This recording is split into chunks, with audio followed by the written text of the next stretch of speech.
കർത്താവിൻ്റെ അതിപരിശുദ്ധമുള്ള നന്ദിയോടെ സ്തോത്രം ചെയ്യുന്നു. ഈ സഭയിൽ ഒരു പ്രാവശ്യം കൂടെ കടന്നു വരുവാനും ദൈവമക്കളോട് ഒന്നിച്ച് ദൈവത്തെ ആരാധിപ്പാനും തന്ന വിലപ്പെട്ട അവസരത്തിനായി ഞാൻ ദൈവത്തിന് സ്തോത്രം ചെയ്യുന്നു. പ്രിയ ഷാനായി പാസ്റ്ററുമായിട്ട് ദീർഘവർഷങ്ങളുടെ ബന്ധമാണ്. അദ്ദേഹത്തിൻ്റെ പ്രാരംഭ നാളുകൾ ഞാൻ ഓർക്കുന്നു. വളരെ ഉത്സാഹത്തോടെ കർത്തൃവേലയും കൺവെൻഷനുകളും സുവിശേഷ പ്രവർത്തനങ്ങളുമായിട്ട് വളരെ വ്യാപൃതനായി ഓടിക്കൊണ്ടിരുന്ന സമയം ഞാൻ ഓർക്കുന്നു. ഈ പറഞ്ഞ പോലെ അദ്ദേഹത്തിൻ്റെ കൺവെൻഷൻ്റെ പ്രാരംഭ നാളുകളിൽ കൺവെൻഷനിൽ പ്രസംഗിപ്പാൻ അദ്ദേഹം എന്നെ വിളിച്ചിട്ടുണ്ട്. അതൊക്കെ ഞാൻ ഈ തരണത്തിൽ നന്ദിയോടെ ഓർക്കുക. ഇതിനു മുമ്പ് ഇവിടെ കടന്നു വന്നിട്ടുണ്ട്. ഈ ഹോള് നിറച്ച് ആത്മാക്കളെ കണ്ടു. എന്നാൽ ഇപ്പോൾ വളരെ ചുരുക്കമായ പ്രിയപ്പെട്ടവരോട് ഒന്നിച്ച് ദൈവത്തെ മഹത്വപ്പെടുത്തുന്നു. നമ്മളൊരു കാര്യം മനസ്സിലാക്കണം, നടുന്നവനും നനയ്ക്കുന്നവനും ഏതുമില്ല, വളരുമാറാക്കുന്നത് എന്താണ്?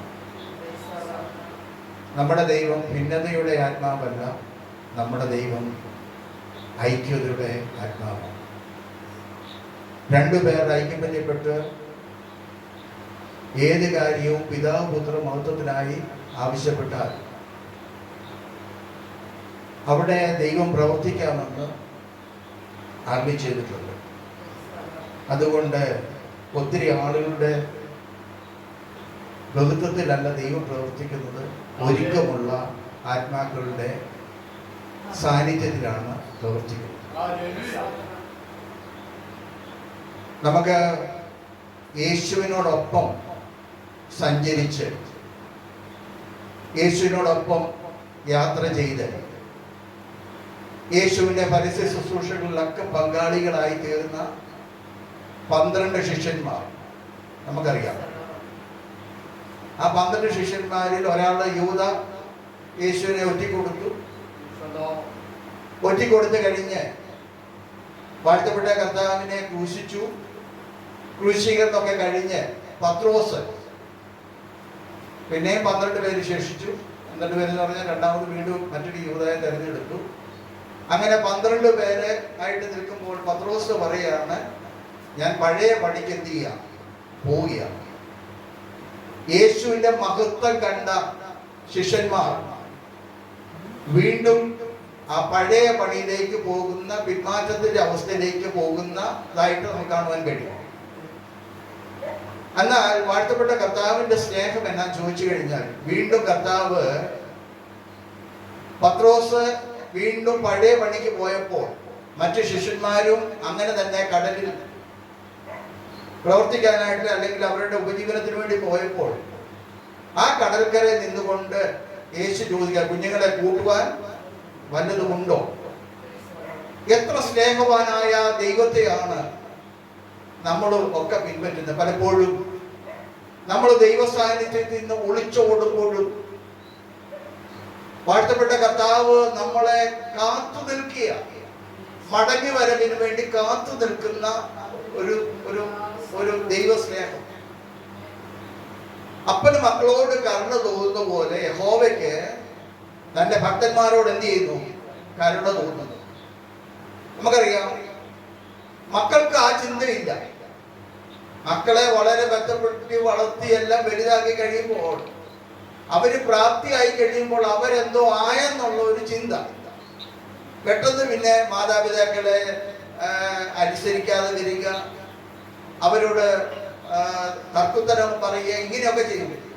പക്ഷെ ഇതൊരു സൈക്കിളാണ്. ഇതിങ്ങനെ കറങ്ങി വരുമ്പോൾ ഇവരും അപ്പനും അമ്മയും ഒക്കെ ആകുന്ന ഒരു സാഹചര്യം. അന്നേരമാണ് യഥാർത്ഥത്തിൽ മനസ്സിലാകുന്നത് ഞങ്ങളെ ഞങ്ങളുടെ അപ്പനും അമ്മയും എത്രമാത്രം സ്നേഹിച്ചാണ് വളർത്തിയതെന്ന് മനസ്സിലാകുന്നത്. ഇന്ന് രാത്രികാലം ശ്രദ്ധിക്കണം, നമ്മുടെ ദൈവം നമ്മളെ കാത്തു നിൽക്കുന്ന ദൈവമാണ്. നമ്മുടെ ദൈവം നമ്മളെ ഒരു നാളും കൈവിടുകയില്ല. ഞാൻ നിന്നെ ഒരു നാളും ഉപേക്ഷിക്കയില്ല എന്ന് അരുളി ചെയ്തിട്ടുണ്ട്. നീ തീയിൽ കൂടെ കടന്നാൽ വെന്തു പോകുകയില്ല, അഗ്നിജാലം നിന്നെ ദഹിപ്പിക്കുകയില്ല. എന്ന ദൈവിക വാഗ്ദത്തമാണ്. നമ്മൾ എത്ര പ്രതിസന്ധി കൂടെ കടന്നു പോയാലും നമ്മുടെ യേശുവിന്റെ സാന്നിധ്യം നമ്മുടെ കൂടെ ഉണ്ട്. ഇന്ന് രാത്രികാലം ആ ദൈവിക സാന്നിധ്യത്തെ ഓർത്ത് ഞാൻ ദൈവത്തിന് സ്തോത്രം ചെയ്യാം. ഇന്ന് ഇവിടെ ഞാൻ വിശ്വസിക്കുന്നു ലൈവ് പോകുന്നുണ്ട്. ഇവിടെ ഇരിക്കുന്ന ആൾക്കാരെക്കാൾ കൂടുതൽ ആൾക്കാർ ഈ പ്രഭാഷണം കേൾക്കുന്നുണ്ടെന്ന് ഞാൻ വിശ്വസിക്കുക. നമ്മുടെ ഇന്നത്തെ രാത്രിത്തെ ചിന്തയ്ക്ക് വേണ്ടി ഒരു വേദഭാഗം വായിക്കാം. വെളിപ്പാട് പുസ്തകം 3-ാം അധ്യായത്തിന്റെ 7-ാം വാക്യം. വെളിപ്പാട് പുസ്തകവും 3-ാം അധ്യായത്തിന്റെ 7-8 വാക്യങ്ങൾ ഒന്ന് വായിച്ചാട്ടെ. ഫിലദൽഫിയ സഭയുടെ ദൂതന് എഴുതുക, വിശുദ്ധനും സത്യവാനും ദാവീദിന്റെ താക്കോലുള്ളവനുമായി ആരും അടയ്ക്കാതെ വണ്ണം തുറക്കുകയും ആരും തുറക്കാതെ വണ്ണം അടയ്ക്കുകയും ചെയ്യുന്നവൻ അരുളി ചെയ്യുന്നത്. ശ്രദ്ധിക്കണം, ഞാൻ നിന്റെ പ്രവൃത്തി അറിയുന്നു. ഇതാ ഞാൻ നിന്റെ മുമ്പിൽ ഒരു വാതിൽ തുറന്നു വെച്ചിരിക്കുന്നു, അതാർക്കും അടച്ചുകൂടാ. നിനക്ക് അല്പമേ ശക്തി ഉള്ളെങ്കിലും നീ എന്റെ വചനം കാത്തു, എന്റെ നാമം നിഷേധിച്ചിട്ടില്ല. ഒരു വാക്ക് പ്രാർത്ഥിക്കാം. കാരുണ്യവനായ ഞങ്ങളുടെ സ്വർഗ്ഗസ്ഥ പിതാവാം ദൈവമേ, ഞങ്ങളെ വാഴ്ത്തു സ്തുതിക്കുന്നു. കർത്താവേ, ഇന്ന് രാത്രികാലം അങ്ങയുടെ വചനവുമായി ഈ ജനത്തിന്റെ മധ്യത്തിൽ നിൽക്കുമ്പോൾ ദൈവത്തിന്റെ അധീനമായ കൃപ ഞങ്ങളുടെ പേര് ചൊരിയുമാറാണെന്ന് പ്രാർത്ഥിക്കുന്നു. കർത്താവേ, ദൈവത്തിന്റെ പരിശുദ്ധാത്മാവ് ഹൃദ്യമായി പ്രിയപ്പെട്ടവരെ ഇടപെടുമാറാക്കണമേ. ശുശ്രൂഷിപ്പാൻ അടിയനെ അവിടുന്ന് യോഗ്യനാക്കി തീർക്കണമെന്ന് പ്രാർത്ഥിക്കുന്നു. ഇവിടെ ഈ ആലയത്തിന് വേണ്ടി ഞങ്ങൾ പ്രാർത്ഥിക്കുന്നു. കർത്താവേ, പിതാവിന്റെയും പുത്രന്റെയും പരിശുദ്ധാത്മാവിന്റെ നാമത്തിൽ ഈ ആലയം നിറച്ച് ആത്മാക്കൾ കടന്നു വന്ന് ഇവിടെ ദൈവത്തെ ആരാധിപ്പാനുള്ള വീണ്ടും മുഖാന്തരങ്ങളെ അവിടുന്ന് ഒരുക്കുമാറാണെന്ന് പ്രാർത്ഥിക്കുന്നു. കർത്താവേ, ഇവിടെ പ്രഘോഷിക്കുന്ന ദൈവത്തിന്റെ വചനം അത് ശക്തിയുള്ള വാളാണ്, ഇരുതായി തലയുള്ള വാളാണ്, അത് മൂർച്ചയേറിയതാണ്, അത് ഹൃദയങ്ങളെ രൂപാന്തരപ്പെടുത്തുന്നതാണ്. ഇന്ന് രാത്രികാലം ദൈവജനത്തിന് മുമ്പാകെ ഞങ്ങളായിരിക്കുമ്പോൾ അങ്ങയുടെ ശക്തി ഞങ്ങളുടെ മേൽ വ്യാപരിപ്പിക്കാറാണെന്ന് ഞങ്ങൾ അങ്ങോട്ട് പ്രാർത്ഥിക്കുന്നു. പ്രിയ ജനത്തെ അവിടുന്ന് ഒരുക്കുമാറാകണമേ. അവിടെ ഞങ്ങളുടെ പ്രാർത്ഥനയെ അതിനെ കേട്ടിരിക്കാൻ സ്തോത്രം. യേശു ക്രിസ്തുവിന്റെ നിസ്തുല്യമുള്ള നാമത്തിൽ തന്നെ ആമേൻ. ഇന്ന് രാത്രിയിൽ നമ്മൾ വായിച്ച വേദഭാഗം അത് വെളിപ്പാട് പുസ്തകത്തിൽ നിന്നാണ് വായിച്ചത്. വെളിപ്പാട് പുസ്തകം 3-ാം അധ്യായത്തിന്റെ 7 മുതൽ 7-ഉം 8-ഉം വാക്യങ്ങളാണ് വായിച്ചത് കേട്ടോ. ഈ വെളിപ്പാട് പുസ്തകത്തിനൊരു 1-ാം അധ്യായത്തിൽ തന്നെ അതിന്റെ 3-ാം വാക്യം ഒന്ന് വായിച്ചിട്ട്. വെളിപ്പാട് പുസ്തകം 1-ാം അധ്യായത്തിന്റെ 3-ാം വാക്യം വായിക്കുമ്പോൾ ശ്രദ്ധിക്കണേ, ഈ പ്രവചനത്തിന്റെ വാക്കുകളെ വായിച്ചു കേൾപ്പിക്കുന്നവനും. അപ്പൊ ഇപ്പൊ ചെയ്തുകൊണ്ടിരിക്കുന്നതാ, ഈ വചനങ്ങളെ വായിച്ച് കേൾപ്പിക്കുന്നവനും. ശ്രദ്ധിക്കുക, മറ്റുള്ളവർ അതിനെ കേൾക്കുക. അപ്പൊ കേൾക്കുന്നവനും അതിലെഴുതിയിരിക്കുന്നത് പ്രമാണിക്കുന്നവരും ഭാഗ്യവാന്മാർ. ശ്രദ്ധിക്കണം, ഈ വചനത്തിലെ ഈ പ്രവചനങ്ങളെ വായിക്കുന്നവൻ, വായിച്ച് കേൾക്കുന്നവൻ, അതിനെ പ്രമാണിക്കുന്നവൻ എന്ത് ചെയ്താണ്? ഭാഗ്യവാൻ. ലോകത്തിൽ ഒത്തിരി ഭാഗ്യവന്മാരെ പറ്റി നമ്മൾ പറയുന്നുണ്ട്. ഒത്തിരി ഭാഗ്യം, ലോട്ടറി അടിച്ച ഭാഗ്യമാണെന്ന് പറയും. നല്ലൊരു വണ്ടി കിട്ടിയാൽ അവൻ്റെ ഒരു ഭാഗ്യമാണെന്ന് പറയും, അവന്റെ സമയം തെളിച്ചെന്ന് പറയും. ഇപ്പൊ യൂസഫിനെ പോലെയുള്ളവരെ നോക്കിക്കഴിഞ്ഞാൽ അവന്റെ ഒരു ഭാഗ്യം നോക്കിക്കാന്ന് പറയും. എന്നാൽ ഇവരെയൊക്കെ കാണുമ്പോൾ നമുക്കൊരു കാര്യം മനസ്സിലാക്കാം. നമുക്കറിയാം, ഈ അടുത്ത സമയങ്ങളിൽ കോൺഫിഡന്റ് എന്ന് പറയുന്ന ഒരു വലിയൊരു ബിൽഡർ ഉണ്ടായിരുന്നു. ആ ബിൽഡർ അവരുടെ ഫ്ലാറ്റുകളൊക്കെ കഞ്ഞിക്കൂട്ടിയിട്ടുണ്ട്. അസൂയാവഹമായ ബിസിനസ് വളർച്ചയായിരുന്നു അവർക്കുണ്ടായിരുന്നത്. ഒരു സുപ്രഭാതത്തിൽ നമ്മൾ നോക്കുമ്പോൾ പത്രങ്ങളിൽ ടിവിയിൽ കാണുന്നത് അദ്ദേഹം എന്ത് ചെയ്തു? ആത്മഹത്യ ചെയ്തു. അപ്പൊ ഈ ഭാഗ്യം എന്ന് പറയുന്നത് ലോകത്തിൽ കാണുന്ന ഭൗതിക നന്മകൾ മുഴുവൻ അത് പെട്ടെന്ന് എന്ത് ചെയ്യുന്നതാണ്? തീർന്നു പോകുന്നതാണ്. എന്നാൽ സ്ഥായിയായ ഭാഗ്യം അത് 33-ാം സംഘത്തിൽ എങ്ങനെ ക്ഷമിച്ചു പാപം മറച്ചു കിട്ടിയ മനുഷ്യൻ ഭാഗ്യവാൻ. ഇവിടെ ഒരു ഭാഗ്യവാനെ പറ്റി പറഞ്ഞിരിക്കുകയാണ്. എന്താ വായിക്കുന്നത്? ഈ പ്രവചനത്തിന്റെ വാക്കുകളെ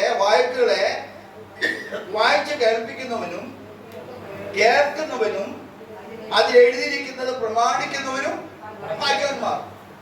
ഇന്ന് രാത്രിയിൽ ഇത് വായിച്ചത് ഭാഗ്യമാണ്. ഇത് നമുക്ക് കേൾക്കുവാനുണ്ടായ സാഹചര്യം ഭാഗ്യമാണ്. അത് നമുക്ക് പ്രമാണിപ്പാൻ ദൈവം അടുത്ത ദിവസങ്ങളിൽ നമ്മളെ ശക്തീകരിക്കുന്നതും അത് ഭാഗ്യമാണ്. ഇത് പ്രസ്താവിപ്പാൻ എനിക്കിവിടെ നിൽപ്പാൻ ഇടയാക്കിയതും അതൊരു ഭാഗ്യമാണ്. അപ്പൊ ഇതാണ് ഒരു ഭാഗ്യവാനായ ഒരു വ്യക്തിയെ കുറിച്ച് പറഞ്ഞിരിക്കുന്നത്. വെളിപ്പാട് പുസ്തകം എഴുതിയിരിക്കുന്നത് യേശുവിന്റെ 12 ശിഷ്യന്മാരിൽ ഒരു വ്യക്തിയായ യോഹന്നാൻ എഴുതിയിരിക്കുന്നത്. ആരാണ് യോഹന്നാൻ എഴുതിയിരിക്കുന്നത്? യോഹന്നാനെ കുറിച്ച് എഴുതിയിരിക്കുന്നത് യേശു ഏറ്റവും അധികം സ്നേഹിച്ച ശിഷ്യനായിട്ട് എഴുതിയിരിക്കുന്നത്. സ്നേഹത്തിന്റെ അപ്പോസ്തലനാണ് യോഹന്നാൻ എന്ന് പറയുന്നത്. യോഹന്നാൻ വാഴ്ത്തപ്പെട്ട കർത്താവ് മറുരൂപ മലയിലേക്ക് കടന്നു പോകുന്നു എന്ന് പറഞ്ഞാൽ ഉയർന്ന ഒരു മലയിലേക്ക് കയറി പോവാം. അപ്പൊ 3 പേരെ കൂട്ടിക്കൊണ്ട വാഴ്ത്തപ്പെട്ട കർത്താവ് പോകുന്നത്. അത് പത്രോസ്, യാക്കോബ്, യോഹന്നാൻ. ഈ 12 ശിഷ്യന്മാരിൽ 3 പേർ അവരാണ് കോർ ടീം എന്ന് പറയുന്നത്. കോർ ടീം എന്ന് പറഞ്ഞാൽ യേശുവിനെ അല്ലെ ഹൃദയംഗമായി അദ്ദേഹത്തിന്റെ പൾസ് വരെ അറിയാവുന്ന വ്യക്തികളൊക്കെ. അവരോടായി ചില രഹസ്യങ്ങൾ എന്ത് ചെയ്യുന്നത് വാഴ്ത്തപ്പെട്ട കർത്താവ് പറയുന്നത്. ഈ 3 പേര് പത്രോസ്, യാക്കോബ്, യോഹന്നാൻ, ഇവരെ 3 പേരെയും കൊണ്ട് മറുരൂപ മലയിലേക്ക് പോകുന്നത് കാണുന്നത്. അപ്പം ഈ മറുരൂപ മലയിലേക്ക് കൊണ്ടുപോകുന്നത് എന്ന് പറഞ്ഞാൽ വാഴ്ത്തപ്പെട്ട കർത്താവിന്റെ കോർട്ടിമിൽപ്പെട്ട ആളായിരുന്നു യോഹന്നാൻ. യോഹന്നാൻ 4 പുസ്തകങ്ങൾ എഴുതിയിട്ടുണ്ട്. ഒന്ന് എഴുതിയിരിക്കുന്നത് യോഹന്നാന്റെ സുവിശേഷം, 1 യോഹന്നാൻ, 2 യോഹന്നാൻ, 3 യോഹന്നാൻ, പിന്നെ എഴുതിയിരിക്കുന്നത് വെളിപ്പാട് പുസ്തകം. അപ്പൊ എത്ര പുസ്തകം എഴുതിയിരിക്കുന്നത്? അല്ല, എത്ര എഴുതിയിരിക്കുന്നത്? 5 പുസ്തകം എഴുതിയിട്ടുണ്ട്. 5 പുസ്തകം എഴുതി. 1 യോഹന്നാന്റെ സുവിശേഷം, 1 യോഹന്നാൻ, 2 യോഹന്നാൻ, 3 യോഹന്നാൻ, പിന്നെ വെളിപ്പാട്. അപ്പൊ 5 പുസ്തകങ്ങളാണ് എഴുതിയിരിക്കുന്നത്. ഈ 5 പുസ്തകങ്ങൾ എഴുതിയിരിക്കുന്ന വ്യക്തിയാണ് യോഹന്നാൻ. പിന്നെ കാണുന്നത് യേശുവിന്റെ ക്രൂശീകരണ സമയത്ത് കൂടെ ഉണ്ടായിരുന്ന വ്യക്തിയാണ് യോഹന്നാൻ. യോഹന്നാനെ പറ്റി പറഞ്ഞിരിക്കുന്ന യേശുവിന്റെ മാറോട് ചേർന്നിരുന്ന വ്യക്തി എന്നാണ് പറയുന്നത്. യേശുവിന്റെ മാറോട് ചേർന്നിരിക്കുക.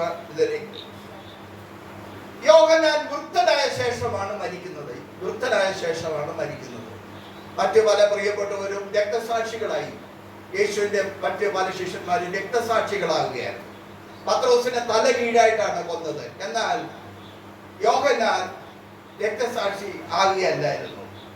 അദ്ദേഹത്തെ കൊല്ലുവാനായിട്ട് അന്നത്തെ റോമൻ ചക്രവർത്തിയായ ഡൊമിനീഷ്യൻ ചക്രവർത്തി അദ്ദേഹത്തെ കൊല്ലുവാനായിട്ട് ശ്രമിച്ചു. ഡൊമിനീഷ്യൻ ചക്രവർത്തി കൊല്ലുവാനായിട്ട് എങ്ങനെയാന്ന് ചോദിച്ചാൽ അദ്ദേഹത്തെ തിളച്ച എണ്ണയ്ക്കകത്ത് ഇടുവാൻ തീരുമാനിച്ചു. നമുക്കറിയാമല്ലോ, അടുപ്പിലൊക്കെ നമ്മൾ നിൽക്കുമ്പോൾ, പപ്പടം കാച്ചാൻ നിൽക്കുമ്പോൾ തിളച്ച എണ്ണ അത് ചിലപ്പോൾ പെട്ടെന്ന് പൊട്ടും.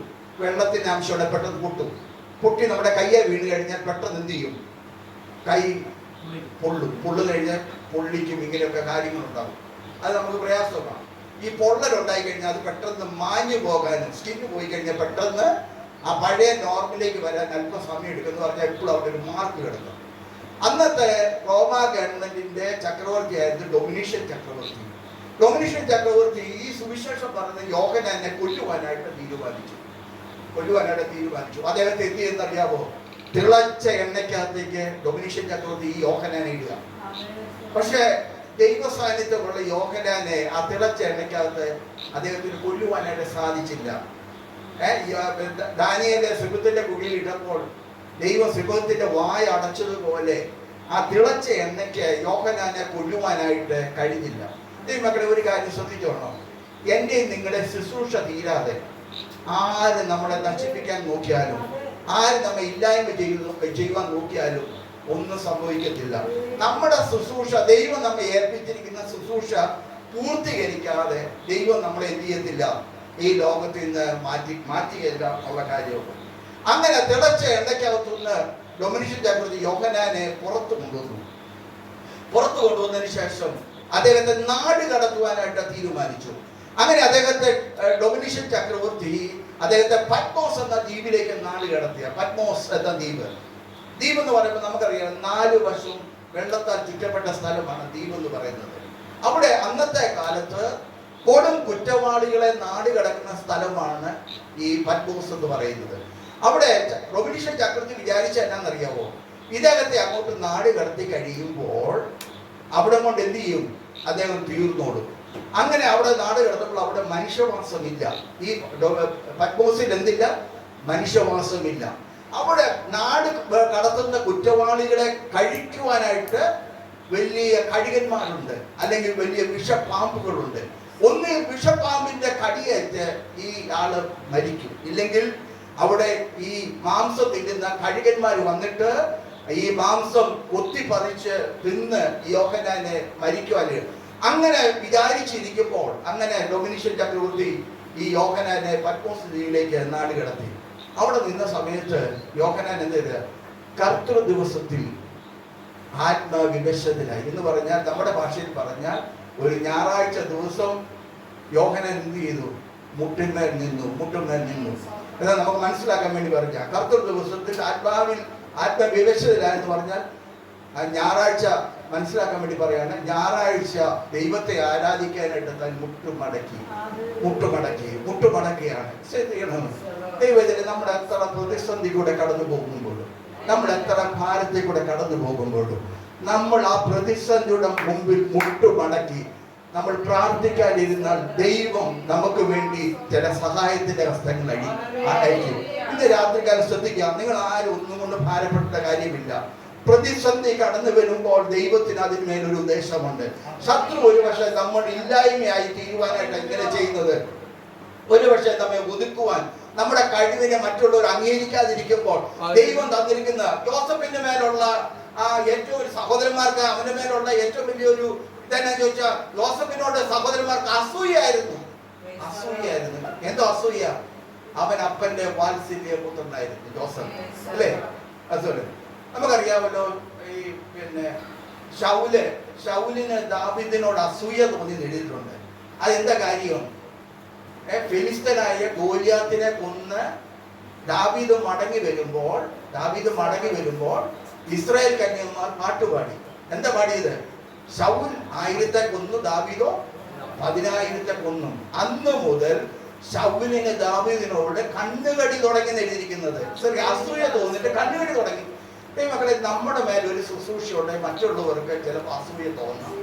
നമ്മെ ഇല്ലായ്മ ചെയ്യുവാൻ നോക്കാം, നമ്മളെ തകർക്കുവാനായിട്ട് നോക്കാം.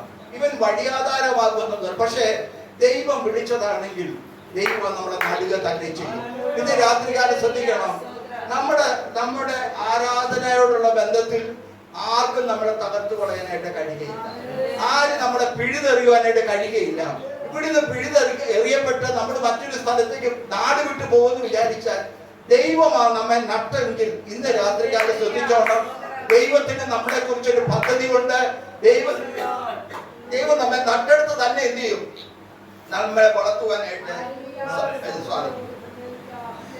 വെളിപ്പാട് പുസ്തകം 1-ാം അധ്യായത്തിന് 9-ാം വാക്യം വായിക്കട്ടെ. വെളിപ്പാട് 1:9.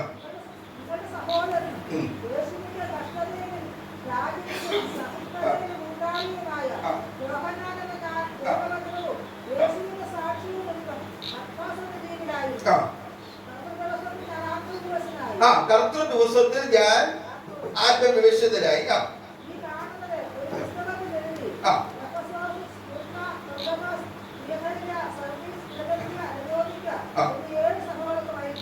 ശ്രദ്ധിക്കണം, ആത്മവിവശതരായി കർത്തൃ ദിവസത്തിൽ ആത്മവിവശതരായി അങ്ങനെ നിൽക്കുമ്പോൾ പുറയിൽ നിന്നൊരു ശബ്ദം യോഹന്നാൻ കേൾക്കുക. യോഹന്നാൻ ഒരു ശബ്ദം എന്ത് ചെയ്യുക, പുറയിൽ നിന്ന് കേൾക്കുക. യോഹന്നാൻ അറിയത്തില്ല എവിടുന്ന ഈ ശബ്ദം കേൾക്കുന്നത്.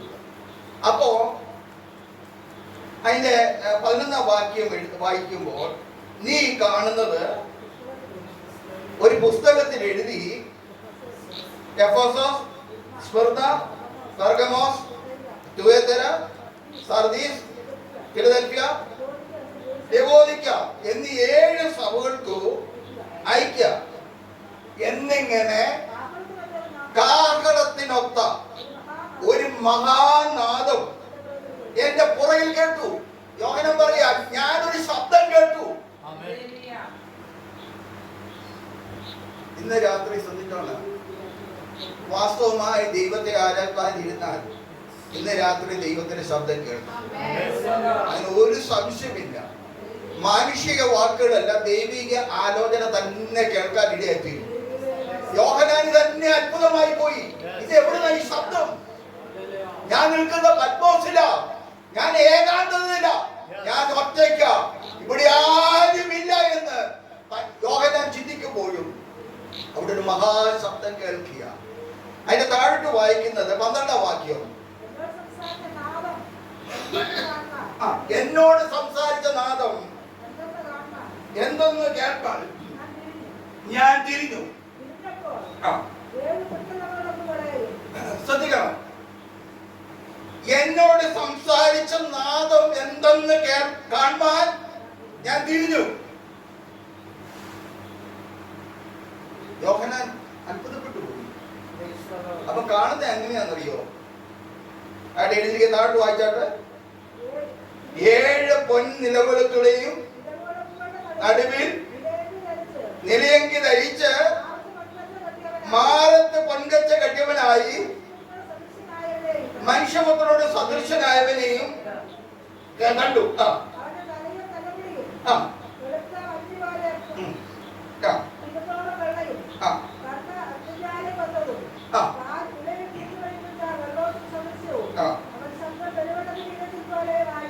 അവന്റെ ശബ്ദം പെരുവെള്ളത്തിന്റെ ഇരച്ചിൽ പോലെയുമായിരുന്നു.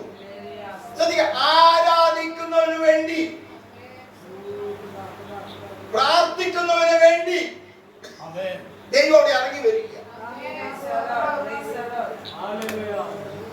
ആരാധിക്കുന്നവന് വേണ്ടി, പ്രാർത്ഥിക്കുന്നവന് വേണ്ടി, ഭക്തന് വേണ്ടി ദൈവം അവിടെ എന്ത് ചെയ്യാം?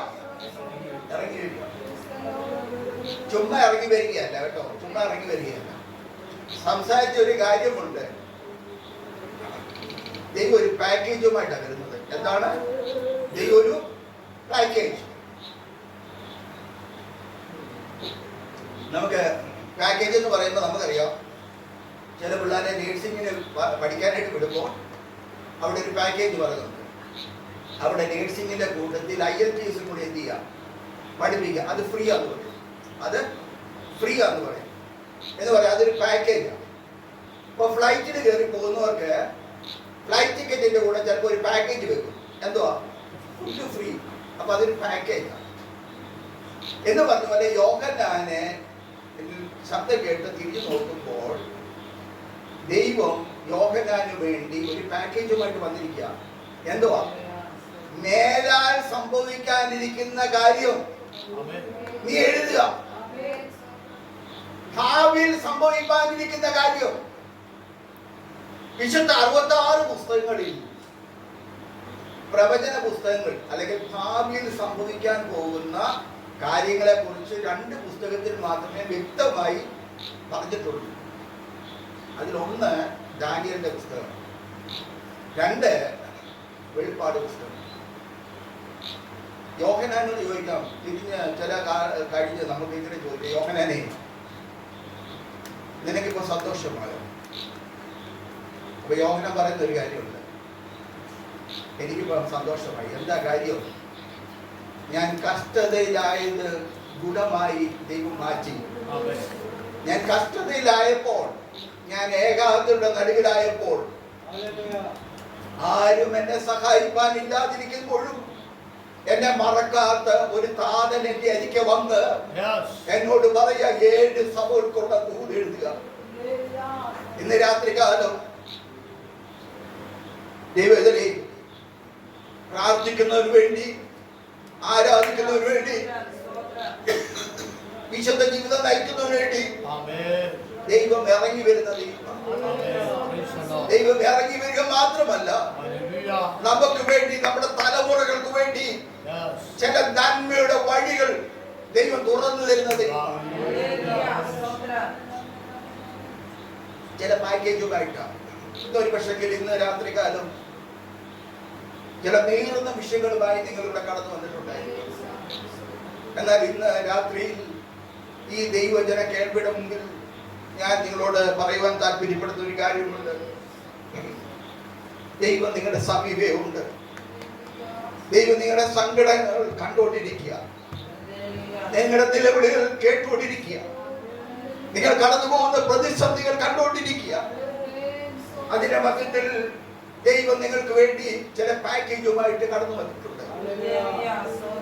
അത് ഒരു പക്ഷേ നിങ്ങളുടെ തലമുറയുടെ നന്മയായിരിക്കാം, നിങ്ങളുടെ ശാരീരികമായ ക്ലേശത്തിന്റെ നടുവിലുള്ള ഒരു വിടുതലായിരിക്കാം, സാമ്പത്തിക ഞെരുക്കത്തിൽ നിന്നുള്ള ഒരു വിടുതലായിരിക്കാം.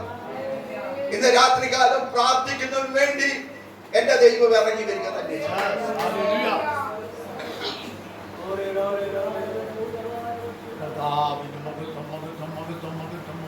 അവിടെ എഴുതിയിരിക്കുന്നത് 13-ാം വാക്യം ഒരു താട്ട് വായിച്ചിട്ട് തിരിഞ്ഞു നോക്കിയപ്പോൾ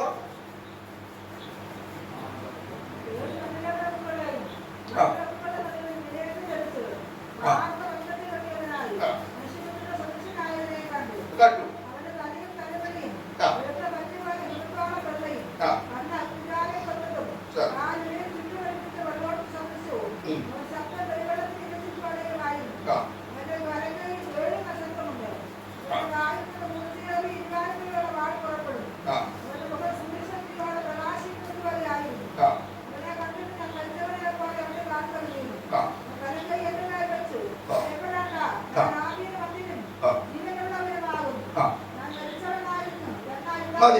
എന്നിട്ട് ഇങ്ങനെ എല്ലാം പറഞ്ഞിട്ട് നമ്മൾ ആദ്യം വായിച്ച വാക്യത്തിലേക്ക് കടക്കി വരുമ്പോൾ ദൈവം യോഹന്നാനോട് പറയുകയാണ്, വായിച്ച വാക്യങ്ങൾ 3-ാം അധ്യായത്തിന്റെ വാക്യങ്ങൾ വായിച്ചാട്ടെ.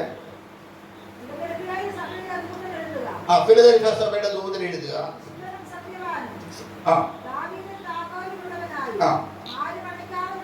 ശ്രദ്ധിക്കണം, ആരും അടയ്ക്കാതെ വെള്ളം തുറക്കുന്നു എന്നോ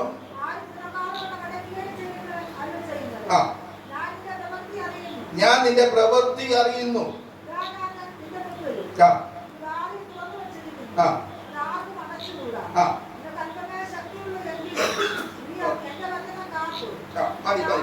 ശ്രദ്ധിക്കണം,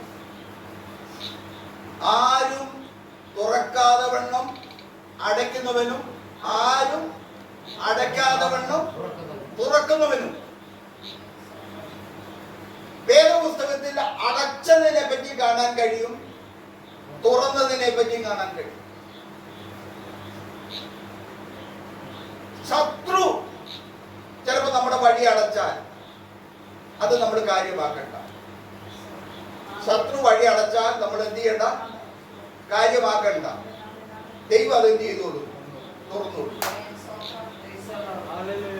പക്ഷെ ദൈവം അടച്ചാൽ ആർക്കും എന്ത് ചെയ്യാൻ കഴിയത്തില്ല, തുറക്കാൻ കഴിയത്തില്ല. ദൈവം തുറന്നാൽ ആർക്കും അടയ്ക്കുവാൻ കഴിയില്ല. ഉൽപ്പത്തി പുസ്തകം 7-ാം അധ്യായത്തിന്റെ 16-ാം വാക്യം വായിച്ചാട്ടെ. ഉൽപ്പത്തി പുസ്തകം 7-ാം അധ്യായത്തിന്റെ 16-ാം വാക്യം.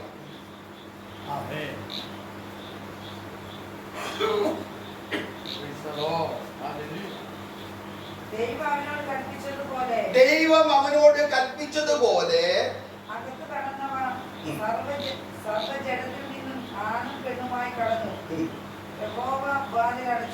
വാതിലടച്ചു.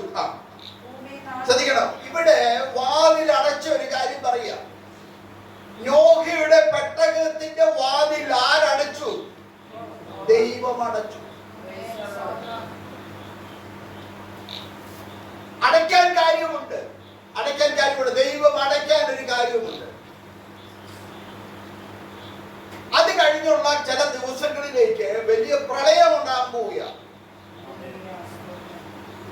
നോഹ തന്നെ അടച്ചാൽ അതിന്റെ അകത്ത് ചിലപ്പോൾ വിള്ളൽ ഉണ്ടാകാം. ആ വാതിലിന്റെ ഇടയിൽ കൂടെ വിള്ളലുണ്ടായി വെള്ളം നോഹയുടെ പെട്ടകത്തിന്റെ അകത്ത് കയറാനുള്ള സാധ്യതയുണ്ട്.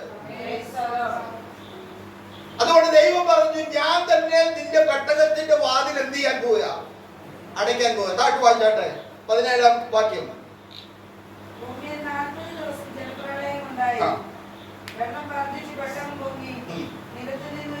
നിലത്തുനിന്ന് ഉയർന്നു, വെള്ളം പൊങ്ങി ഭൂമിയിൽ ഏറ്റവും പെരുകി പെരുകി പെട്ടെന്ന് വെള്ളത്തിന് മീതെ ഒഴുകി തുടങ്ങി.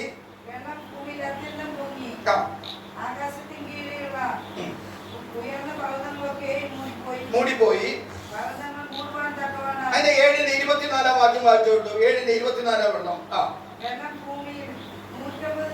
ശ്രദ്ധിക്കണം, എത്ര ദിവസമാ പൊങ്ങിയത്? 150 ദിവസം വെള്ളം പൊങ്ങിക്കൊണ്ടിരിക്കുന്നു. മഴ പെയ്തത് എത്ര ദിവസമാണ്? 40 രാവും 40. പക്ഷെ വെള്ളം പൊങ്ങിയത് എത്ര ദിവസമാണ്? ദൈവം ഇത് മുൻകൂട്ടി കണ്ടിട്ട് ഭക്തരായ നോഹയോട് പറഞ്ഞു, നീ ഒരു പെട്ടകം തീർക്കണം, നീ ഒരു പെട്ടകം തീർക്കണം. ദൈവം നോഹയോട് പറഞ്ഞതുപോലെ പെട്ടകം തീർത്തു. എന്നിട്ട് എല്ലാ മൃഗങ്ങളും ഇന്ന് ഈ രണ്ടിനെ അകത്ത് കയറ്റണം. അങ്ങനെ കയറ്റി. നിന്റെ കുടുംബവും അകത്ത് കയറാൻ പറഞ്ഞു. നോഹയുടെ കുടുംബത്തിന് 8 പേരും അകത്ത് കയറി. ദൈവം നോഹയുടെ പെട്ടകത്തിന്റെ വാതിൽ അടച്ചു. ദൈവത്തിനറിയാം 150 ദിവസം ഈ വെള്ളം പൊങ്ങിക്കൊണ്ടിരിക്കുമ്പോൾ എവിടെയെങ്കിലും ഒരല്പം ചോർച്ച ഉണ്ടായാൽ എന്റെ ഭക്തൻ നശിച്ചു പോകാൻ സാധ്യതയുണ്ട്. എന്റെ ഭക്തനെ സംരക്ഷിക്കേണ്ടത് എന്റെ ആവശ്യമാണ്. ദൈവത്തിനെ എന്നെയും നിങ്ങളെയും സംരക്ഷിക്കേണ്ടത് എന്റെ ദൈവത്തിന്റെ ആവശ്യമാണ്. അതുകൊണ്ട് ദൈവം ചിലപ്പോൾ വാതിൽ എന്ത് ചെയ്യും? അടയ്ക്കും. ദൈവം വാതിലടച്ചാൽ പിന്നെ ഒന്നും പേടിക്കണ്ട. നമ്മൾ അവന്റെ കരങ്ങളിൽ ഭദ്രമാണ്. വെള്ളങ്ങൾ ഉയരട്ടെ, മലകൾ ഉയർന്ന് വെള്ളം പൊങ്ങി വരട്ടെ. ഭൂമിയിലുള്ള സകലൊന്നും നശിക്കുമ്പോഴും തന്റെ ഭക്തരായ നോഹയെ ദൈവം പരിപാലിച്ചു.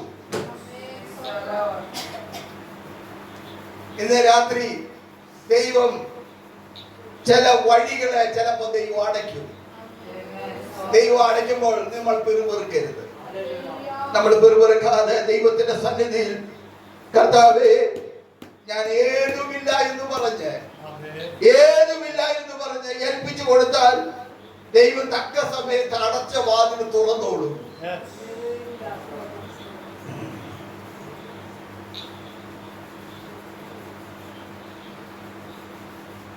അങ്ങനെ അടച്ച ഒരു വഴിയുടെ ഒരാളുടെ കാര്യം കൂടെ പറഞ്ഞ് ഞാൻ വേഗത്തിൽ മുന്നോട്ട് പോകാനായിട്ട് താല്പര്യപ്പെടുക.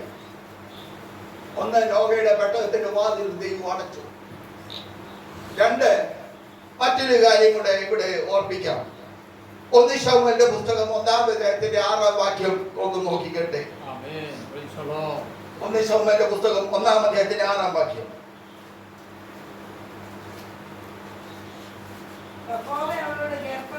അടച്ചിരുന്നതിനാൽ അവളുടെ പ്രതിയോഗി അവളെ വ്യസനിപ്പിക്കുവാൻ തക്കവണ്ണം വളരെ മുഷിപ്പിച്ചു. അവൾ യഹോവയുടെ ആലയത്തിലേക്ക് പോകുന്ന സമയത്തൊക്കെയും ആണ്ടുതോറും അവൾ അങ്ങനെ ചെയ്തു പോന്നു. അവളെ മുഷിപ്പിച്ചതുകൊണ്ട് അവൾ കരഞ്ഞു പട്ടിണി കിടന്നു. അവളുടെ ഭർത്താവായ എൽക്കാനെ അവളോട്, തന്നെ നീ എന്തിന് കരയുന്നു? എന്തിന് പട്ടിണി കിടക്കുന്നു? നീ വ്യസനിക്കുന്നത് എന്ത്? ഞാൻ നിനക്ക് 10 പുത്രന്മാരെക്കാൾ നന്നല്ലയോ എന്ന് പറഞ്ഞു. ശ്രദ്ധിക്കണം, ഇവിടെ ഹന്നയുടെ ഉദരത്തെ എന്ത് ചെയ്തു? ദൈവം എന്ത് ചെയ്തു? അടച്ചു. എൽക്കാനയ്ക്ക്, ഭർത്താവായ എൽക്കാനയ്ക്ക് 2 ഭാര്യമാരുണ്ടായിരുന്നു. 2 ഭാര്യമാർ. അതിലെ 2 പേരിൽ ഒരാളാണ് ആര്? ഹന്ന.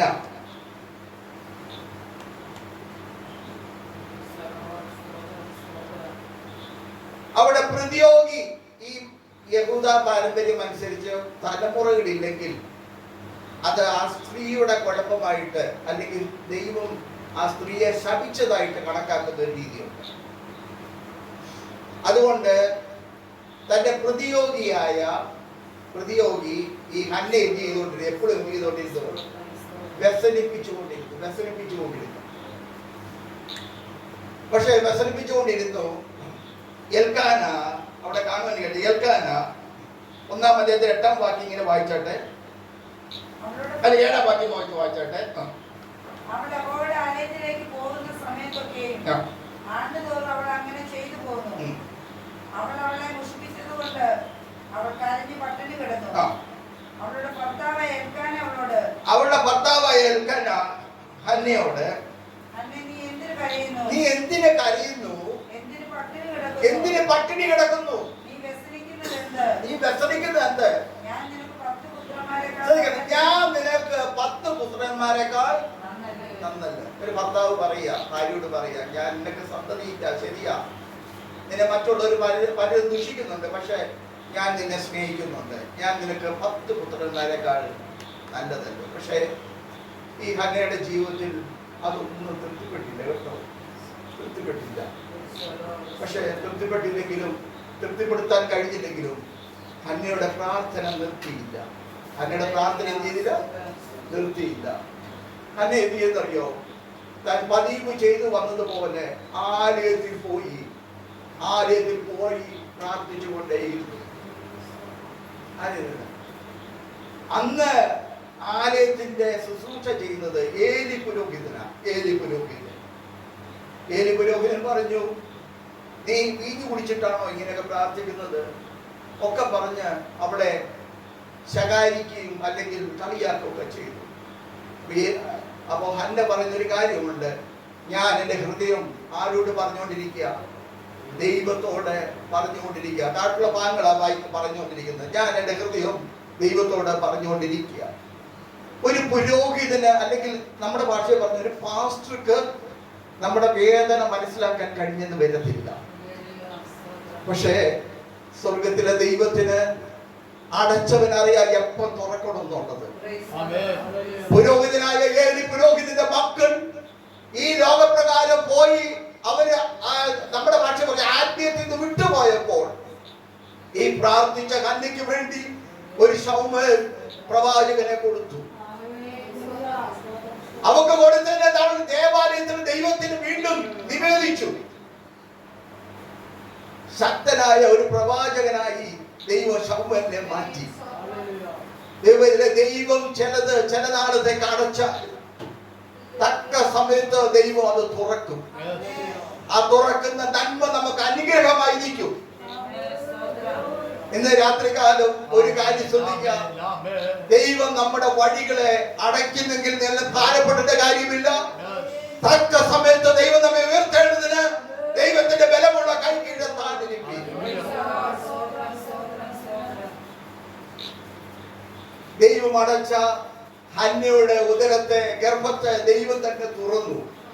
ഒരു അനുഗ്രഹിക്കപ്പെട്ട ബാലകനെ, ശമൂവേൽ പ്രവാചകനെ ദൈവം അവർക്ക് ദാനമായി നൽകി. ഇന്ന് രാത്രി കർത്താവേ, അന്ന് അടച്ചതാണെങ്കിൽ ദൈവമേ അങ്ങയുടെ സമയത്ത് എനിക്ക് വേണ്ടി തുറന്നു തരണമേ എന്ന് നമുക്ക് ദൈവത്തോട് പ്രാർത്ഥിക്കാം.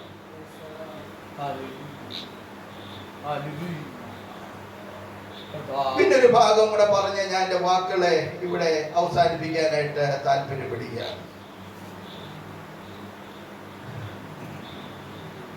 ഉൽപ്പത്തി പുസ്തകം 21-ാം അധ്യായത്തിന്റെ 14-ാം വാക്യം ഒന്ന് വായിച്ചാട്ട്. ഉൽപ്പത്തി പുസ്തകം 21-ാം അധ്യായത്തിന്റെ 14-ാം വാക്യം.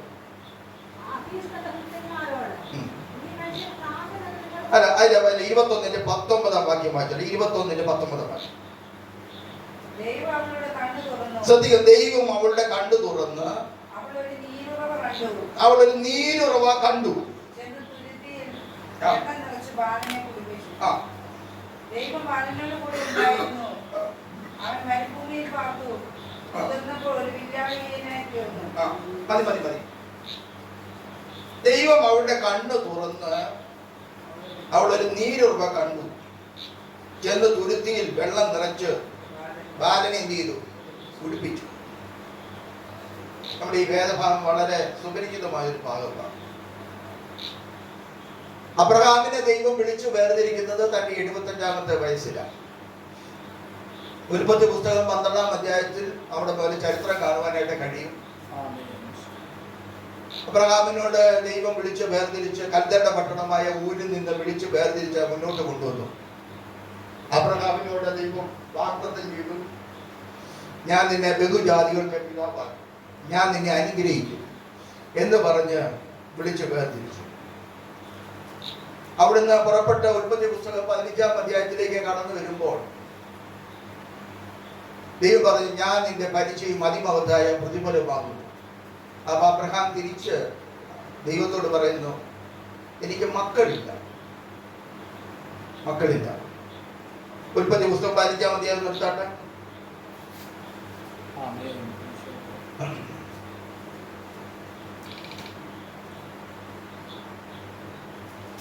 ഉൽപ്പത്തി പുസ്തകം 15-ാം അധ്യായത്തിന്റെ 1 മുതലുള്ള വാക്യം.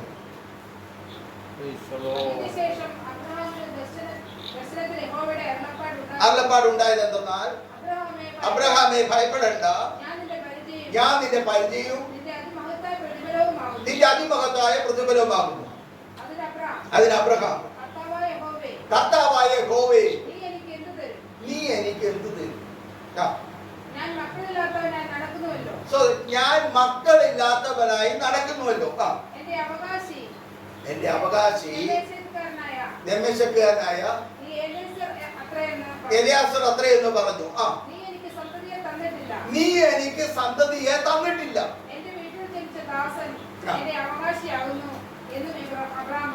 ശ്രദ്ധിക്കണം, ദൈവം അബ്രഹാമിനെ വിളിച്ച് വേർതിരിച്ച് കൊണ്ടുവന്നിട്ട് അബ്രഹാമിനോട് പറഞ്ഞു, ഞാൻ നിനക്ക് സന്തതിയെ തരും.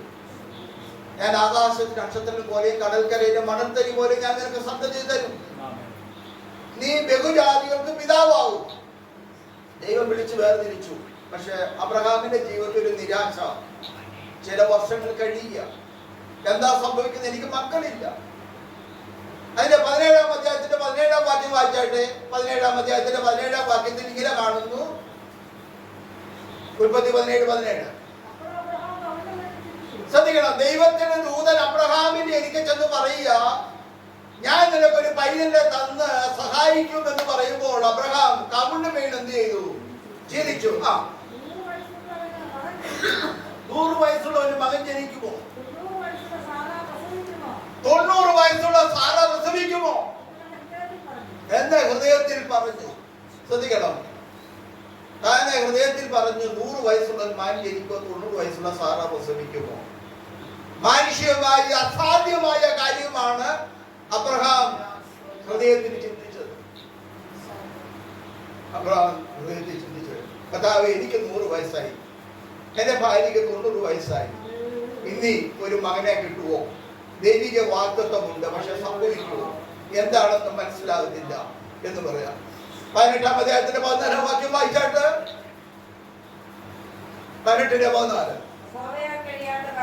ശ്രദ്ധിക്കണം, ദൈവം അബ്രഹാമിനോട് പറയുന്ന ഒരു കാര്യമാണ്, യഹോവയാൽ കഴിയാത്ത വല്ല കാര്യമുണ്ടോ? ഇന്ന് രാത്രികാലം ശ്രദ്ധിക്കണം, മാനുഷികമായി നമ്മൾ പല ചോദ്യങ്ങൾ ചോദിക്കുമ്പോഴും ദൈവത്തിന്റെ വചനം പറയുന്നു, ദൈവത്താൽ കഴിയാത്ത ഒരു കാര്യവുമില്ല. മനുഷ്യരായ നമ്മൾക്ക് പരിമിതികളുണ്ട്. നമ്മൾക്ക് 100 വയസ്സുണ്ട്. അബ്രഹാമിന് 100 വയസ്സുണ്ട്, അതൊരു പരിമിതിയാണ്. സാറയ്ക്ക് 90 വയസ്സുണ്ട്, അതൊരു പരിമിതിയാണ്. എന്താ അബ്രഹാമേ,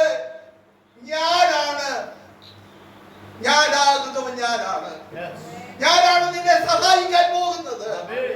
നീ മാനുഷ്യമായി അങ്ങോട്ടും ഇങ്ങോട്ടും നോക്കണ്ട. ഞാൻ നിന്നെ പേര് ചൊല്ലി വിളിച്ചതാണെങ്കിൽ, ഞാൻ നിന്നോട് വാഗ്ദത്തം തന്നിട്ടുണ്ടെങ്കിൽ അത് നിറവേറ്റുന്നത് എന്റെ ബാധ്യതയാണ്. ഇന്ന് രാത്രികാലം ദൈവിക വാഗ്ദത്തങ്ങളിൽ മുറുകെ പിടിക്കുക. കർത്താവേ, എന്നോട് നാളുകളായി പറഞ്ഞ വാഗ്ദത്തമുണ്ട്, അതിനെ പഠിപ്പിക്കുവാനായിട്ട് ശത്രുവായവൻ പല പ്രതിസന്ധി കൊണ്ടിടുമ്പോൾ ഞാൻ അതിൽ നിരാശപ്പെടുക പോകുകയില്ല. ഞാൻ ദൈവത്തിന്റെ വചനത്തിൽ ആശ്രയിക്കും. ഇന്ന് രാത്രികാലം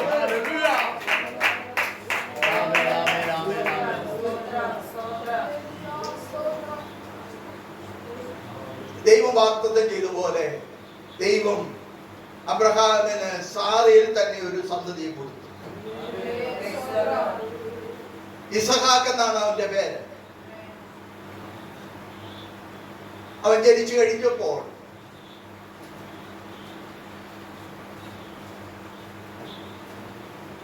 തന്റെ ദാസിയായ ഹാഗറിൽ ഉണ്ടായ ഇസ്മായേൽ എന്ന് പറയുന്ന ബാലനെ ഇറക്കി വിടുവാനായിട്ട് തീരുമാനിച്ചു. അതാണ് 21-ാം അധ്യായത്തിന്റെ 14-ാം വാക്യത്തിൽ അങ്ങനെ കാണുന്നു. 21:14 അബ്രഹാം അധികാലത്തെ എഴുന്നേറ്റ് വായിച്ചാട്ടെ. 21:14 അപ്പവും ഒരു തുരുത്തി വെള്ളവും എടുത്ത് ബാലന്റെ തോളിൽ വെച്ചു. അവിടെ അയച്ചു. അവൾ പുറപ്പെട്ടു പോയി ബേർശേബ മരുഭൂമിയിൽ ഉഴന്നു നടന്നു. ശ്രദ്ധിക്കണോ? അബ്രഹാം തന്റെ ദാസിയായ ഹാഗാറിനെയും തന്റെ മൈതലായ ഇസ്മായേലിനെയും ഒരു ദിവസം രാവിലെ അപ്പവും ഒരു തുരുത്തി വെള്ളവുമായി പറഞ്ഞു പിടിക്കുക. ഈ ലോകത്തിൽ നമുക്ക് കിട്ടുന്ന അപ്പവും തുരുത്തി വെള്ളങ്ങളൊക്കെ തീർന്നു പോകുന്ന കേട്ടോ. മനുഷ്യന് തരുന്ന അപ്പവും മനുഷ്യന് തരുന്ന തുരുത്തിയിലെ വെള്ളവും ഒക്കെ എന്ത് ചെയ്യുന്നതാണ്? തീർന്നു പോകുന്നതാണ്. ദൈവം ഒരുവന് വേണ്ടി വഴി തുറന്നാൽ ആർക്കും അടയ്ക്കുവാൻ കഴിയും. തുരുത്തിയിലെ വെള്ളം ചെലവായ ശേഷം 21:15 തുരുത്തിയിലെ വെള്ളം ചെലവായ ശേഷം അവൾ കുട്ടിയെ ഒരു കുറുങ്കാട്ടിൽ തണലിലിട്ടു. ശ്രദ്ധിക്കണം, കയ്യിലിരുന്ന വെള്ളം തീർന്നു, അപ്പവും തീർന്നു. കുഞ്ഞിനെ വിശക്കുക,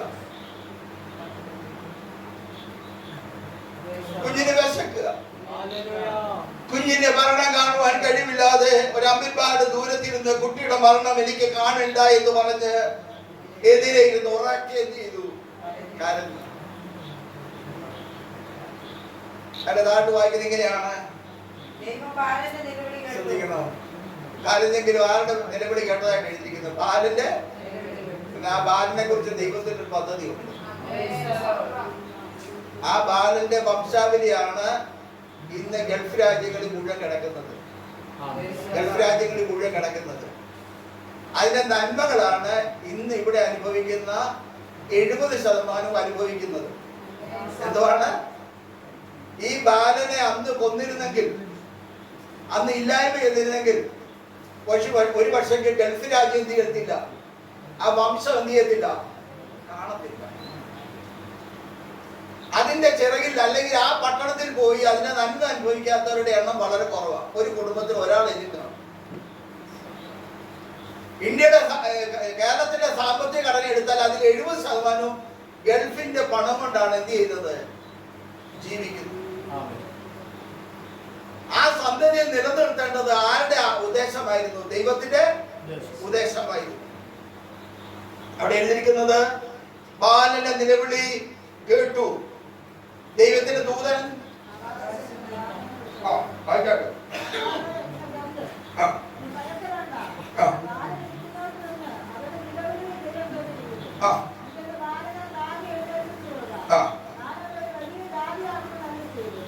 ഞാൻ നിന്നെ വലിയൊരു ജാതിയാക്കും. ശ്രദ്ധിക്കണം, ദൈവം അവളുടെ കണ്ണ് തുറന്നു. ബാലന്റെ നിലവിളി മരണം കാണുവാൻ കഴിവില്ലാതെ, അല്ലെങ്കിൽ ബാലന്റെ നിലവിളി കേൾപ്പാൻ കഴിവില്ലാതെ, അവന്റെ മരണം കാണുവാൻ കഴിവില്ലാതെ ഒരു അമ്പിൻപാട് ദൂരത്ത് മാറി നിൽക്കുന്ന ഹാഗാറിന്റെ കണ്ണ് തുറന്നു. ഞാൻ വിശ്വസിക്കുന്നു ദൈവം അവളുടെ കണ്ണെന്ത് ചെയ്തു, തുറന്നു. അവൾ എന്ത് ചെയ്തത്? ഒരു എന്ത് കണ്ടത് എഴുതിയിരിക്കുന്നത്? അവിടെ ഒരു നീരുറവ കണ്ടു. ചെന്ന് തുരുത്തി വെള്ളം നിറച്ച് ബാലനെ ചെയ്തു.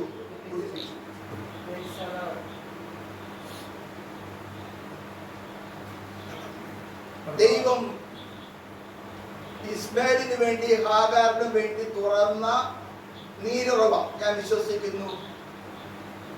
ഹാഗാർ അത് കണ്ടു എന്ന് എഴുതിയിരിക്കുന്നത്. ഞാൻ ചിന്തിക്കുന്നു ഹാഗാറിന് വേണ്ടിയും ഇസ്മായേലിന് വേണ്ടി ദൈവം തുറന്ന ഉറവയാണേത്.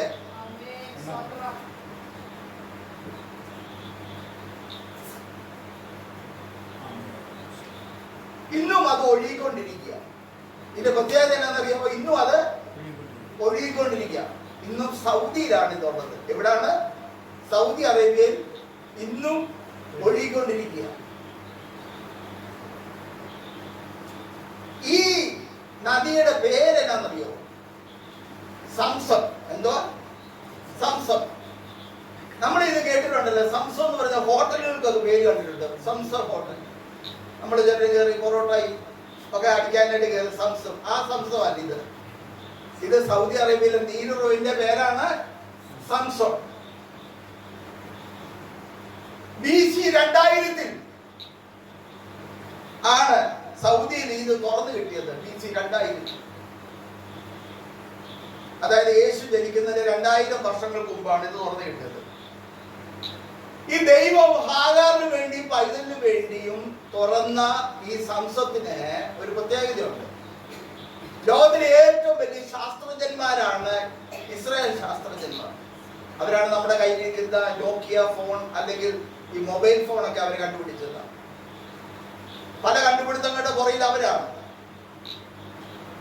വിമാനം കണ്ടുപിടിച്ചത് അവരാണ്. അങ്ങനെ ഒത്തിരി കണ്ടുപിടുത്തങ്ങൾ അവർ നടത്തിയിട്ടുണ്ട്. ഈ ഇസ്രായേൽ ശാസ്ത്രജ്ഞന്മാർ വന്നിട്ട് ഈ വെള്ളത്തെ പറ്റി ഒന്ന് പഠിക്കാനായിട്ട് ശ്രമിച്ചപ്പോൾ 100% പ്യൂർ വാട്ടർ ആണ് ഈ സംസത്തിൽ നിന്ന് ഒഴുകിക്കൊണ്ടിരിക്കുന്ന വെള്ളം. എന്ന് പറഞ്ഞാൽ 100% ശുദ്ധമായ വെള്ളം. നമ്മളിപ്പോൾ കടയിൽ ചെന്നിട്ട് കുപ്പിവെള്ളം മേടിക്കുന്നത് വലിയ കാര്യമായിട്ടാണ് നമ്മൾ കുപ്പിവെള്ളം മേടിക്കുന്നത്. അതിന് 18 രൂപ 20 രൂപയൊക്കെ നമ്മൾ കൊടുക്കുന്നുണ്ട്. അത് മേടിച്ച് ഒരാഴ്ച നമ്മൾ തൊടാതെ അവിടെ വെച്ച് ഇറക്കിയാൽ അതിൻ്റെ അടി മുഴുവൻ കരടും എക്കലും ഒക്കെ കാണും. പക്ഷെ ദൈവം തുറന്ന ഈ സംസത്തിന് 100% പ്യൂർ വാട്ടറാണ് ഇസ്രായേൽ ശാസ്ത്രജ്ഞന്മാർ കണ്ടിരിക്കുന്നത്. ഇതിന്റെ രസം ഞാൻ ചോദിച്ചു കഴിഞ്ഞാൽ ഇത് ഏകദേശം 1.25 ലക്ഷം ഗാലൻ വെള്ളമാണ് പ്രതിദിനം ഇതിനകത്തൂടെ എന്ത് ചെയ്തുകൊണ്ടിരിക്കുന്നത്? ഒഴുകിക്കൊണ്ടിരിക്കും. 1.25 ലക്ഷം ഗാലൻ. ഇതിന്റെ വിലയെ പറ്റി ഞാൻ ചിന്തിച്ചപ്പോൾ ഏകദേശം 1/2 ലിറ്റർ വെള്ളത്തിന് ഇന്ത്യൻ വില അനുസരിച്ച് 1000 രൂപ വരും. 1000 രൂപ 1/2 ലിറ്റർ വെള്ളത്തിന്. നമ്മൾ 1 ലിറ്റർ വെള്ളത്തിന് 18 രൂപ 20 രൂപ കൊടുക്കുമ്പോൾ ഇതിന് 1/2 ലിറ്ററിന് 1000 രൂപ. ഇതിൽ അടങ്ങിയിരിക്കുന്ന പോഷകഗുണമുള്ള വസ്തുക്കളെ പറ്റി കേട്ടാൽ നമ്മൾ ഞെട്ടിക്കും. അത്രമാത്രം പോഷകഗുണമുള്ളതാണ് ആ വെള്ളത്തിൽ. അത് ഇന്നും എന്ത് ചെയ്തുകൊണ്ടിരിക്കുക? ഒഴുകിക്കൊണ്ടിരിക്കുക. ഇന്നും ഒഴുകിക്കൊണ്ടിരിക്കുക. ഇപ്പൊ നമ്മുടെ ഒഴുകുന്ന വെള്ളത്തിന്റെ ആ നീരുറവയുടെ പേരെന്നാ? സംസം. അത് സൗദി അറേബ്യയിലാണോ? ശ്രദ്ധിക്കണം. ദൈവം ഒരാൾക്ക് വേണ്ടി ഒരു വാതിൽ തുറന്നാൽ ആർക്കും എന്ത് ചെയ്യാൻ കഴിയത്തില്ല, അടയ്ക്കുവാനായിട്ട് കഴിയയില്ല. ദൈവം ഹാഗാറിന് വേണ്ടി പൈതലിന് വേണ്ടി തുറന്ന സംസം എന്ന് പറയുന്ന ആ വെള്ളം ഇന്നത് ഒഴുകിക്കൊണ്ടിരിക്കുക. ദൈവത്തിലെ ഇന്ന് മനുഷ്യമായി നമ്മൾ പ്രാർത്ഥിക്കേണ്ടത് കർത്താവേ, നീ എനിക്ക് വേണ്ടി ഒരു വഴി തുറക്കണം. അതൊരു പക്ഷേ ശുശ്രൂഷയുടെ വാതിലായിരിക്കാം, അല്ല ഭൗതിക നന്മയുടെ വാതിലായിരിക്കാം, അല്ലെങ്കിൽ തലമുറയുടെ നന്മയുടെ വാതിലായിരിക്കാം. ദൈവമേ, നീ തുറക്കണം. ദൈവം മറ്റൊരു ആരും എനിക്ക് വേണ്ടി തുറക്കണ്ട. ലോകത്തിൽ ആര് തുറന്നാലും കുറച്ച് കഴിയുമ്പോൾ കുറ്റപ്പെടുത്തലുകളും കണക്ക് പറച്ചിലുകളും ഒക്കെ ഉണ്ട്. എന്നാൽ ദൈവം എനിക്ക് വേണ്ടി നിങ്ങൾക്ക് വേണ്ടി ഒരു വഴി തുറന്നാൽ അതിനെ അടയ്ക്കുവാൻ ലോകത്തിലെ ആരും വിചാരിച്ചാൽ നടക്കുകയില്ല. അത് കൂടാതെ ആ ദൈവം വന്ന് നമ്മളോട് കണക്കും പറയത്തില്ല. നമ്മളോട് വന്ന് മോനെ, നിനക്ക് ഞാൻ 100 രൂപ തന്നില്ലേ, ഞാൻ നിനക്ക് 1000 രൂപ തന്നിട്ടില്ലേ, എന്നിട്ടല്ല നീ ഇങ്ങനെ നടക്കുന്നത് എന്ന് ദൈവം എന്ത് ചെയ്യുന്നില്ല, ആരോടും പറയുന്നു. അപ്പൊ നമ്മൾ വായിച്ച വാക്യത്തിലേക്ക് മടങ്ങി വരാം. ഇന്ന് രാത്രികാലം ശ്രദ്ധിക്കുക. ഞാൻ നിന്റെ മുമ്പിൽ ഒരു വാതിൽ തുറന്നു വെച്ചിരിക്കുന്നു. അത് ആരും അടയ്ക്കാതെ കൊണ്ട് തുറക്കുകയും ആരും തുറക്കാതെ കൊണ്ട് അടയ്ക്കുകയും ചെയ്യുന്ന ഫിലദൽഫിയ സഭയ്ക്ക് വേണ്ടി എഴുതിയ ഇന്ന് രാത്രികാലം നമ്മുടെ കണ്ണുകളെ ഒരു നിമിഷം അടയ്ക്കുക. കർത്താവേ, ദൈവം എനിക്ക് വേണ്ടി വഴികളെ തുറക്കണമേ. ശത്രുവായവൻ അടച്ച വഴികളെ ദൈവം തുറക്കണമേ. ദൈവം അടച്ച വഴികളെ ദൈവം തന്നെ തുറക്കുമാറാകണമേ. ഇന്ന് രാത്രികാലം മാനുഷികമായി കർത്താവേ ഞങ്ങൾക്ക് വേണ്ടി ഒരു വഴി തുറക്കണ്ട, എന്നാൽ ദൈവത്തിന്റെ പ്രസാദവും ദൈവത്തിന്റെ വഴിയും ഞങ്ങൾക്ക് വേണ്ടി തുറക്കുമാറാകണമേ. ദൈവം ഒരുവന്റെ വഴിയിൽ പ്രസാദം തോന്നിയാൽ അവന്റെ ഗമനത്തെ ദൈവം സ്ഥിരമാക്കുന്നല്ലോ. ഇന്ന് രാത്രികാലം തന്റെ ജനത്തിന് വേണ്ടി ദൈവം നന്മയാക്കി തീർക്കുമാറാകണമേ. പ്രിയപ്പെട്ടവരെ, അടിയൻ പിതാവിന്റെ പുത്രന്റെ പരിശുദ്ധാത്മാവിന്റെ നാമം ചൊല്ലി അനുഗ്രഹിച്ച് പ്രാർത്ഥിക്കുന്നു. ഈ ജനത്തെ അനുഗ്രഹിക്കണമേ. ദൈവത്തിന്റെ കൃപ അധികമായി ജനത്തിന്റെ കൂടെ ഉണ്ടാക്കുവാനാണ് പ്രാർത്ഥിക്കുന്നു. ഈ സഭയെ അവിടുന്ന് വർദ്ധിപ്പിക്കുവാനാകണമേ. എല്ലാ നിലകളിലും ഞങ്ങളെ അനുഗ്രഹിക്കണം. അവിടെ ഞങ്ങളുടെ പ്രാർത്ഥന ആചരിക്കട്ടെ. സ്തോത്രം യേശുക്രിസ്തുവിന്റെ നിസ്തുല്യമുള്ള നാമത്തിൽ തന്നെ ആമേൻ. ഇത്ര സമയം അനുവദിച്ച് അന്ന് കർത്തദാസനോട് പ്രത്യേകം നന്ദി അറിയിച്ച് ഞാൻ എന്റെ വാക്കുകൾ നിരീക്ഷിക്കുന്നു. ആമേൻ. Praise the Lord. അബ്രഹാമിൻ ദൈവം, ഇസഹാക്കിൻ ദൈവം, യാക്കോബിൻ ദൈവം, കൂടെയുള്ള താൻ.